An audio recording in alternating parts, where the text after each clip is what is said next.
Halo semuanya, kembali lagi sama aku Rahma. Di sini aku bakalan ngejelasin untuk pertemuan 12 yaitu terkait limit. Nah, yang pertama, apa sih limit itu? Nah, limit itu dapat diartikan sebagai menuju suatu batas, sesuatu yang dekat namun tidak dapat dicapai. Dalam bahasa matematika, keadaan ini dapat disebut dengan limit. Mengapa harus ada limit? Limit dapat menjelaskan suatu fungsi jika batas tertentu didekati. Mengapa harus didekati? Karena suatu fungsi biasanya tidak terdefinisi pada titik-titik tertentu. Walaupun suatu fungsi seringkali tidak terdefinisi untuk titik tertentu, namun masih dapat dicari tahu berapa nilai yang didekati oleh fungsi tersebut. Apabila titik tertentu semakin didekati, yaitu dengan adanya limit. Nah, di sini limit itu biasanya ditulis dengan lim X mendekati A, Fx sama dengan L. Nah, di sini dengan teorema atau pernyataannya, lim X mendekati C, Fx sama dengan L, jika dan hanya jika lim X mendekati C negatif, Fx sama dengan L, dan lim X mendekati C positif, X sama dengan Fx sama dengan L. Nah, di sini kita ada teorema limit pertama atau ada beberapa rumus nih untuk mengerjakan limit.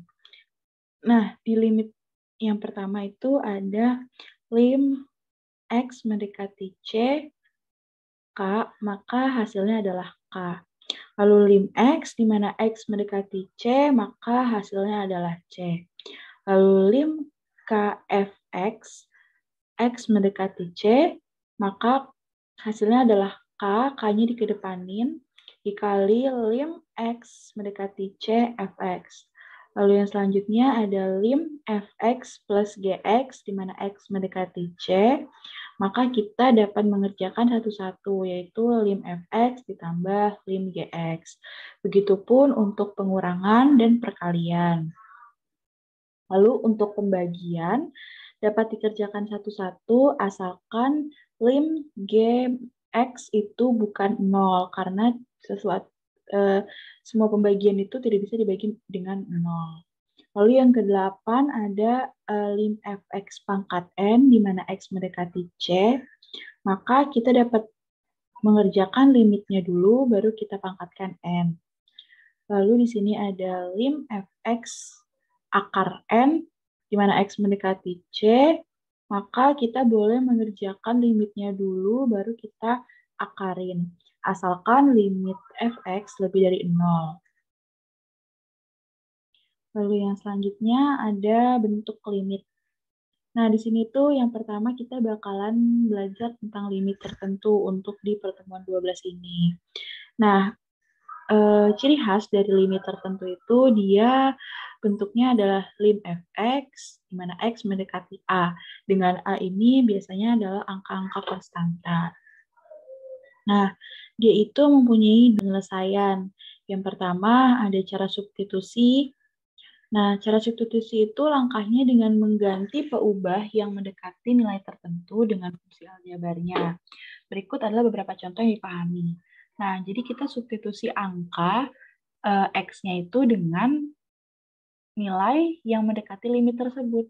Sebagai contoh di sini, limit 3x minus 1 dengan X mendekati 1. Maka cara simpelnya yang substitusi ini kita ganti X-nya menggunakan 1. Jadi 3 kali 1 dikurangi 1. 3 dikurangi 1 sama dengan 2.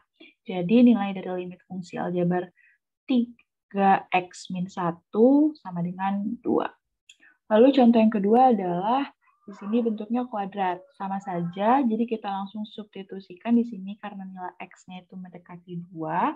Jadi kita substitusikan 2 dikali 2 pangkat 2 ditambah 5, hasilnya adalah 13. Lalu yang ketiga, sama jika dia mempunyai persamaan X kuadrat minus 3X plus 2. Jadi langsung kita substitusikan nilai X-nya dengan nilai limit mendekatinya. Di sini mendekati minus 2, maka kita substitusikan minus 2-nya. Minus 2 kuadrat dikurangi 3 dikali minus 2 ditambah 2. Hasilnya adalah 12. Lalu cara yang kedua adalah cara pemfaktoran. Di sini cara pemfaktoran digunakan apabila cara substitusi menghasilkan nilai limit yang tidak terdefinisikan atau 0 per 0. Jadi ketika kita mendapatkan soal limit, lalu saat kita kerjakan menggunakan cara substitusi hasilnya 0 per 0, maka cara yang seharusnya itu adalah menggunakan pemfaktoran. Nah, di sini sebagai contoh kan dia ada x kuadrat min 4 per x min 2. Ketika kita masukkan nilai 2 sebagai nilai mendekatinya, maka hasilnya adalah 4 minus 4 per 2 minus 2 atau 0 per 0. Nah, tidak boleh seperti itu karena 0 per 0 kan hasilnya tetap 0. Jadi kita langsung difaktorkan. Nah, difaktorkan ini, kita faktorkan yang bentuk kuadratnya, maka faktor dari x kuadrat min 4 itu adalah x min 2 dikali x plus 2 per x min 2. Nah, x min 2-nya ini bisa kita coret karena dia pembilang dengan penyebut sama. Jadi kita coret, maka menyisakan limit x plus 2, di mana x mendekati 2. Jadi 2-nya tinggal kita substitusikan, 2 ditambah 2 hasilnya adalah 4. Jadi nilai dari limit fungsi aljabar tersebut adalah 4.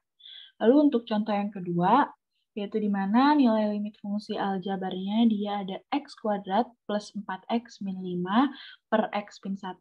Maka kita faktorkan x kuadrat plus 4x min 5 itu faktornya ada x min 1 dan x plus 5. Dan penyebutnya adalah x min 1. Maka x min 1 bisa kita coret. Lalu menyisakan x plus 5.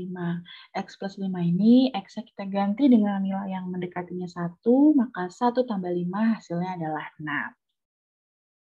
Sekian penjelasan untuk materi terkait limit di bab ke-12 ini yang difokuskan ke limit tertentu. Next, kita akan lanjut belajar latihan-latihan soalnya.